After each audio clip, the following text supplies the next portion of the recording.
Baik, assalamualaikum warahmatullahi wabarakatuh. Perkenalkan, saya Riko dari jurusan Instrumentasi MKG, Sekolah Tinggi Meteorologi, Klimatologi, dan Geofisika. Pada kesempatan ini saya akan menjelaskan terkait Cisco Packet Tracer pada bagian 4.5.1, yaitu Intervalent Routing Challenge. Nah, di sini kita dapat melihat ada beberapa instruksi terkait addressing table, kemudian ada port assignment table-nya. Dengan skenario pada aktivitas ini kita akan demonstrasikan dan memperkuat kemampuan terkait implementasi intervalent routing dengan including konfigurasi IP address, kemudian VLAN, trunking, dan subinterface.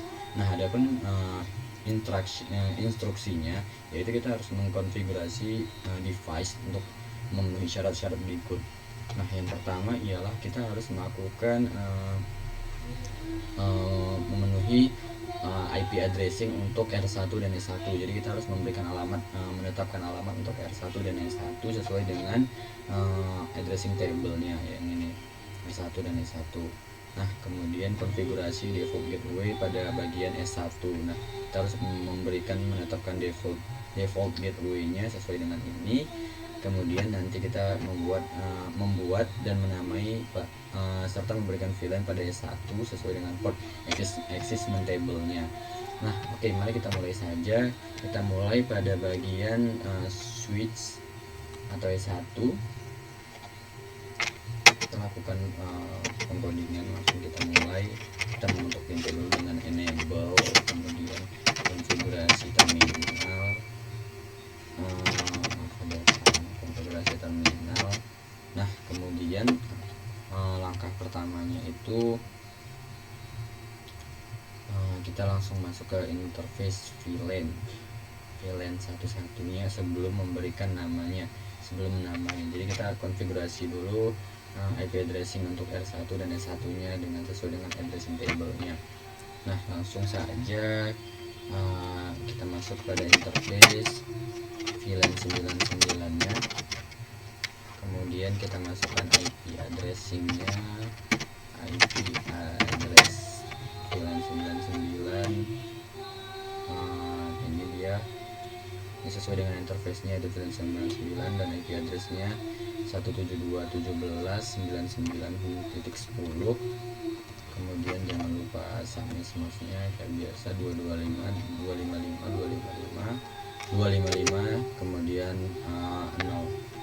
Nah, kita paste, kemudian enter, lalu kita lakukan no shutdown pada bagian ini. Oke, setelah itu kita masukkan konfigurasi untuk default gateway pada S1 ini, yaitu dengan IP default gateway. Terus kita masukkan nilai default gateway-nya, yaitu yang ini kita kopikan saja 172.17.99.1. Nah, kemudian enter. Nah, kita langsung masuk pada instruksi yang ketiga, create name and assign VLAN. Jadi kita akan menamai setiap VLAN di sini sesuai dengan ini. VLAN 10 kita akan namai faculty atau staff dan selanjutnya.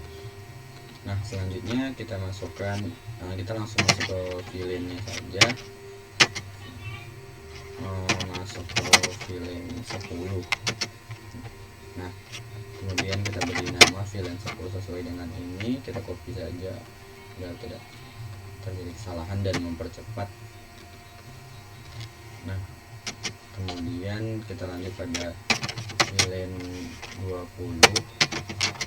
Kemudian kita beri nama kemudian kita beri nama students, kemudian kita pastekan di sini. Kemudian VLAN 30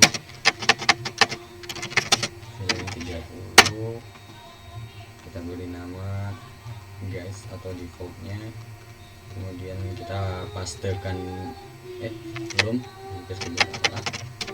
Nah, kemudian baru kita beri nama guysnya atau default, baru masuk ke VLAN 88, baru kita beri nama negatif sesuai dengan assignment table-nya VLAN 99. Nah, di sini akan terjadi interface VLAN 99. Kita akan melakukan change state top up dan kita akan berubah namanya menjadi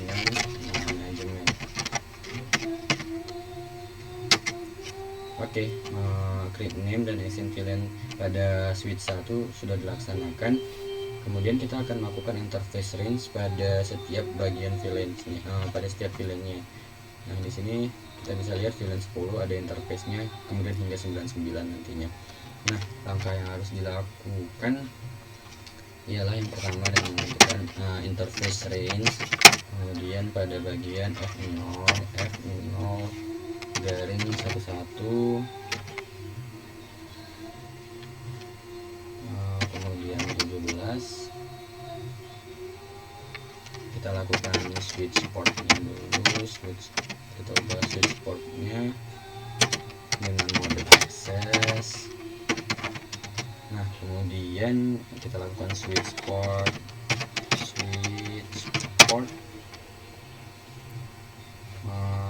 akses VLAN pada bagian akses VLAN 10 terlebih dahulu. Nah, kemudian kita lakukan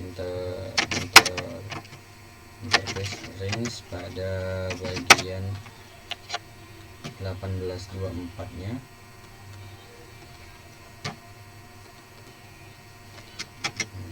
Kemudian kita lakukan switch port mode aksesnya.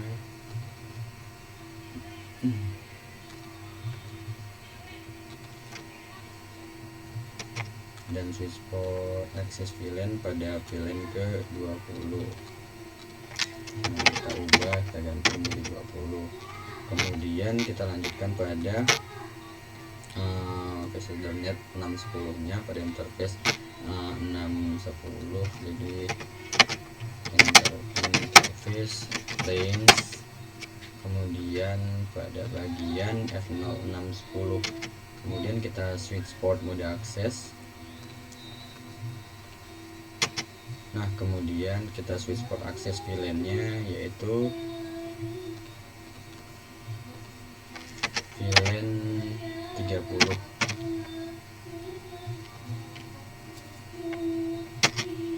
Nah, baru setelah itu untuk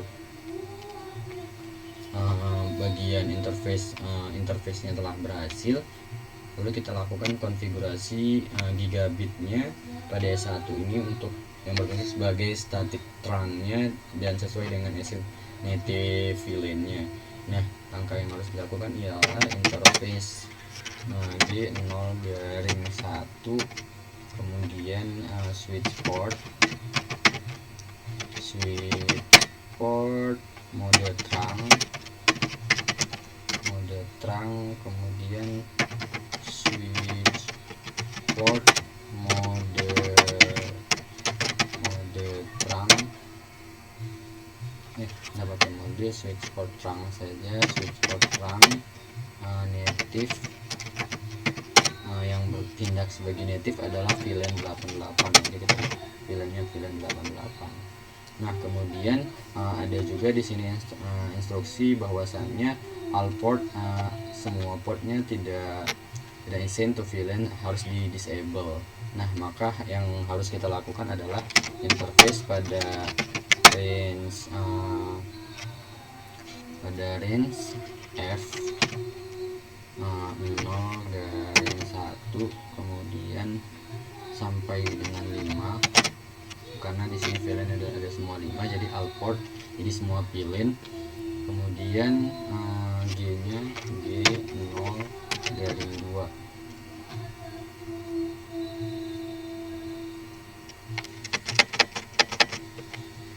G0 kemudian garing 2. Nah, kemudian setelah itu kita lakukan shutdown. Nah, ini telah terlihat setiap VLAN-nya telah berubah, pada fase Ethernet-nya telah berubah, setiap Ethernet-nya telah di disable, kemudian gigabit Ethernet-nya juga. Kemudian kita shutdown, kemudian kita end. Nah, konfigurasi dari konsol ke konsol telah sukses dan berhasil dilakukan. Kemudian kita beralih pada router R1. Nah, kita lakukan perintah sesuai dengan perintahnya tadi. Kita ketuk pintunya terlebih dahulu, kemudian konfigurasi terminalnya. Nah, baru kita lakukan interface gigabit. Di sini kita akan melakukan konfigurasi interface dan routing pada R1 sesuai dengan addressing table-nya, sesuai dengan ini,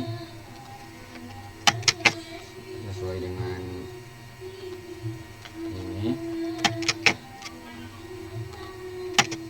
Nah, kemudian nanti kita akan melakukan verifikasi konektivitasnya juga pada R1 dan seluruh PC-nya. Nah, kemudian setelah yang kita lakukan terlebih dahulu interface gigabit Ethernet,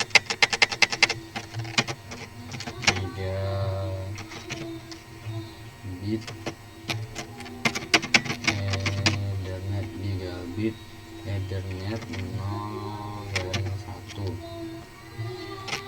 kemudian no shoot. Nah, di sini interface gigabitnya akan kita lakukan perubahan, kemudian kita lakukan secara berurutan pada setiap gigabitnya.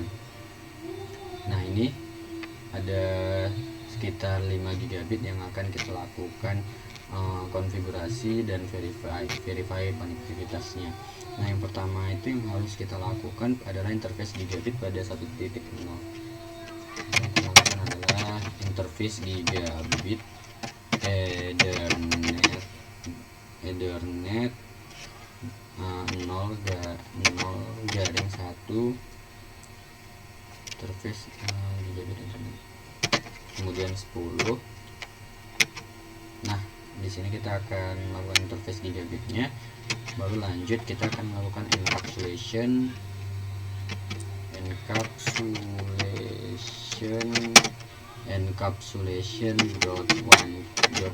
key, kemudian .1 key pada bagian pertama, baru kita masukkan IP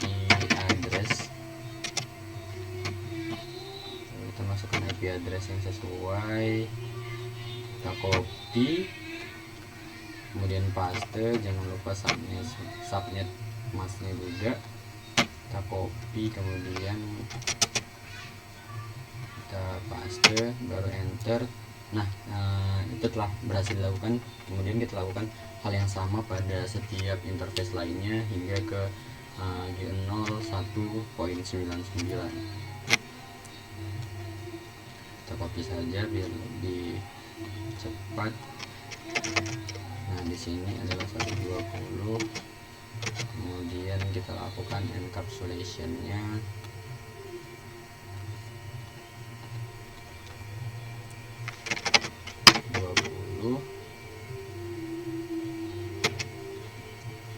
Kemudian masukkan IP addressing-nya, IP address-nya, subnet mask-nya,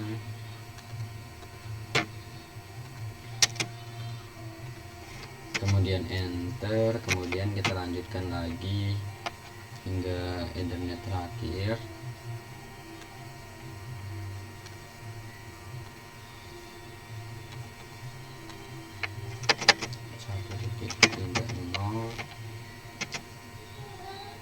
Kemudian lakukan encapsulation-nya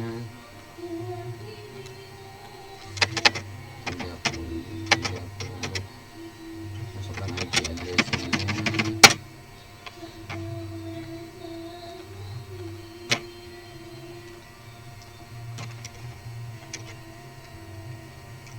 belum terkopi ternyata.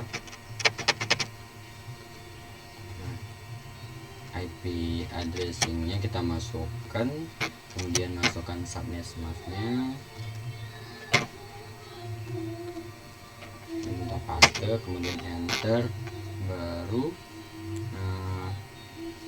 setelah berhasil kita lakukan lagi untuk yang 88 dan 99. Kita interface Ethernet,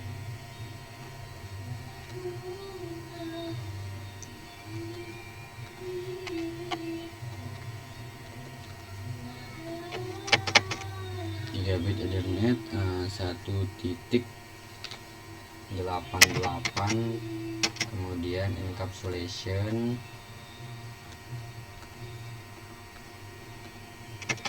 88 beri keterangan native karena dia bertindak sebagai native. Kemudian enter, baru kita masukkan IP addressingnya.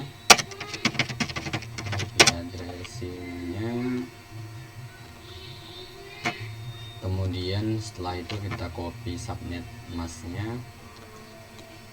Kemudian setelah kita copy seperti biasa pastekan kembali. Nah kemudian yang terakhir pada bagian interface gigabit Ethernet 1.99.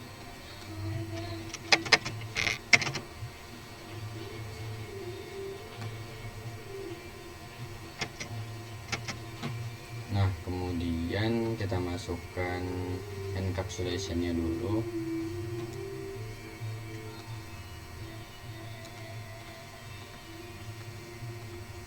Encapsulation 99.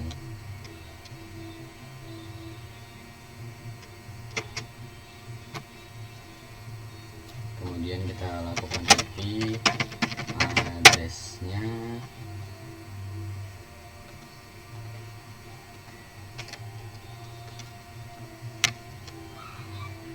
Masukkan subnet masknya.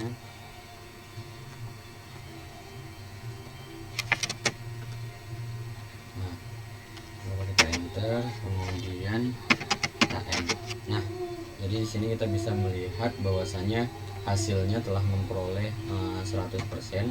Kemudian kita bisa cek resultnya.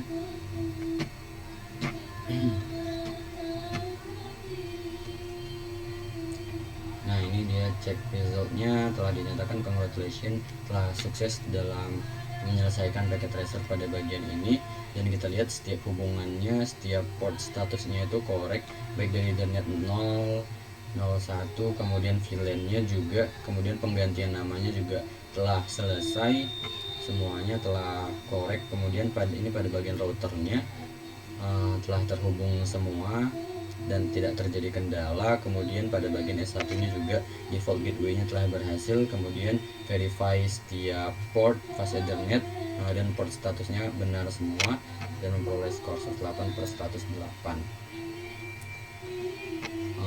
Nah kemudian kita bisa lihat di sini semua berfungsi secara baik antara PC 1 dengan setiap routernya. Oke baik, mungkin itu saja. Terima kasih untuk tutornya, semoga bermanfaat. Lebih dari kurangnya saya mohon maaf. Assalamualaikum warahmatullahi wabarakatuh.